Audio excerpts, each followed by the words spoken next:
Welcome everybody. Anaris here with more coverage of the GeForce StarCraft 2 Pro-Am tournament. This time we are watching game number 2 between NASAMoose, who was actually changed over to Terran for this game, and spawning in the top left position against his Terran opponent, LoveCrashes, returning from game number 1, still the same race.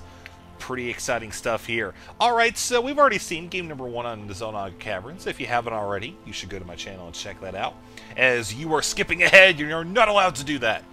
Alright, got that out of my system here. But seriously, LoveCrashes is currently up 1-0 against NASAMoose. So I don't, like I said before, I don't know what NASAMoose's race actually is. It may be Terran, maybe he was going with Protoss just to kind of have fun or whatever.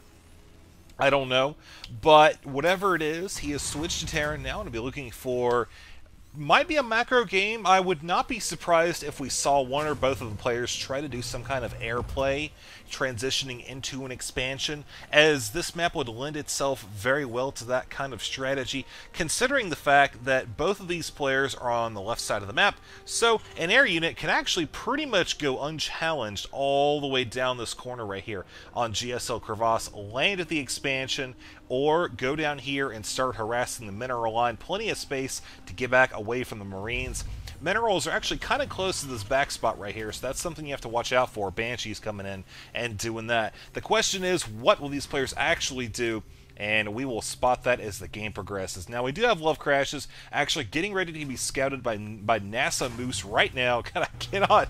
Oh, God, I love that name. It's too good. It's too good.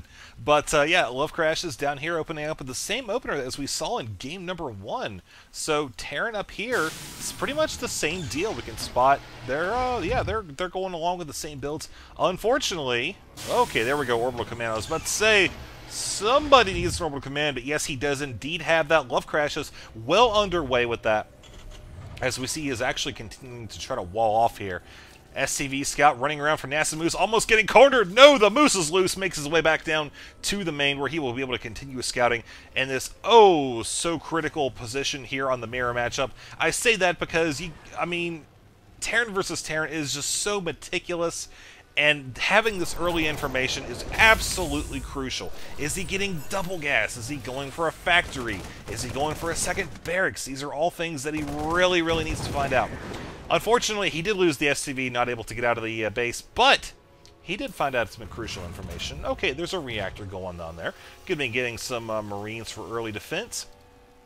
And there's that second barracks going down. Ooh, third one as well. So we're still running on one refinery right now. He is kind of letting the gas pile up. So I'm thinking we're going to see kind of a three racks bio play, maybe 2 tech labs, get some fast upgrades, maybe an early push with that. We'll actually have to see. NASAMoose, on the other hand, let's pay attention to him. Let's actually see what LoveCrashes has seen up here. He's seen, well, it really doesn't get much more generic than this. About the only thing he knows is that his opponent is not doing a 1 or 2 racks all-in / fast expand. Factory going down on the tech lab. So let's see, with the second factory going down, I think what we're going to spot, considering the fact that we're running double gas at 2 factory, I think we're actually going to see Hellions. We do have one of them coming out right now. Maybe some type of Hellion drop. That's what I'm imagining. Because with 2 factories running upgrades, you're really not going to be able to run off of that in just one base, plus the starport going down.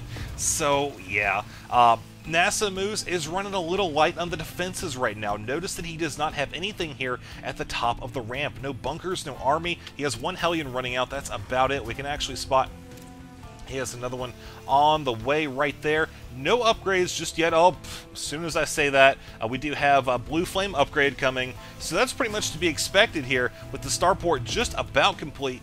No add-ons are being built in this barracks, and the only add-on... Oh, okay, there we go.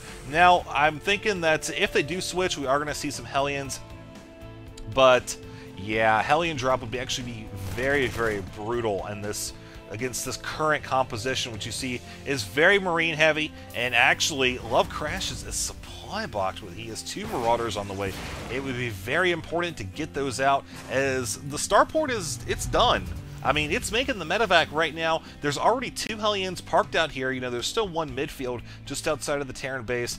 Wants to kind of see, okay, is he going to be pushing out? If he can find out the unit composition, which he already has. So he saw mostly Marines. He knows he's good to go ahead with that play, and we'll see how it turns out. LoveCrashes with the SCV parked up here on the top, maybe thinking of doing some kind of early expansion. NASAMoose has other plans for that. As you can see, the medevac is done. It is loading up, and the blue flame upgrade should be completed by the time NASAMoose actually gets down there. So he is supply blocked, unfortunately, but he is working to rectify that, throwing down a bunker. Very smart move there. As like I said before, you can just see from the army, he is definitely the lesser of the two in terms of bio and, well, anything present on the field other than these Hellions, which can do some pretty heavy damage. We'll wait and see exactly how this goes. NASAMoose choosing to unload way up here. This is unfortunate because it's actually going to give his opponent, it's going to give him the information that, oh no, a Hellion attack is coming. Oh man, so many SCVs going down right there. 3 of them. 4, and now 3 Hellions are still alive. These SCVs are just so tightly clumped up. You're going to see, oh my god, the entire worker line was just annihilated as the the Hellions rather might actually make a near clean getaway, only having lost 1 Hellion. Let's look at the damage from that, folks. 23 Harvesters lost compared to 1. That scout in the beginning for NASAMoose. So, LoveCrashes here is doing what I think any sane Terran would do is, you know what, my economy is foobar, I've got a whole bunch of units, a lot of which are very strong against Marauders. I'm thinking maybe I can just push up and see what happens. Now we can spot NASAMoose. He does have several Hellions here, so those Marines will not last very long. But keep in mind that he does have a second bunker on the way. He's already working on getting some Marines out for that. Unfortunately, he does not have an add-on reactor or otherwise. So they are going to be coming very slowly. He also has a couple of Vikings here, so he will be able to land those and deal with some additional damage to those Marauders, which are going to be oh so pesky.